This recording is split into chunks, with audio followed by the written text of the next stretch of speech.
Hello everyone, Jose J. Garcia, real estate investor, coach, and mentor. So I am back out at the same mobile home where we had to do a double VIN verification. Now, obviously with the tag that we have. So here's what happens. And we have the event coming up November 30th. It's a virtual event where we're going to be teaching about the title bonds. We're going to be teaching about VIN verifications, title replacements, how to get your title.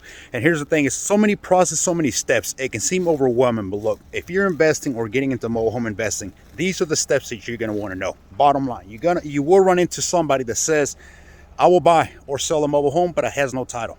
What do you do from those steps? This is where a lot of, not the true investors back away from. And that's, what happens is when you're passing up on these mobile home opportunities is you're passing up on deals, on profits. So you don't want to do that.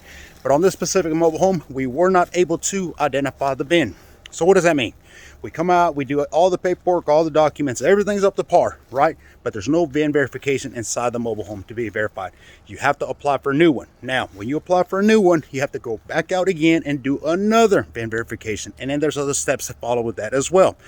So now part of the lengthy process, which we said 3 to 4 weeks, you may be looking at double that time. If you can get the state to speed up to work with you, of course. But look, join us November 30th. I want to show everybody, anybody who's interested in how to get titles, title replacements, how to get VIN verifications, how to replace titles. Is going to be a great event. Do not miss out. This is especially important for realtors, brokers, mobile home and real estate investors, park owners, park managers. Send your park managers to me. We'll coach them there. Hope to see you all. Thank you for watching.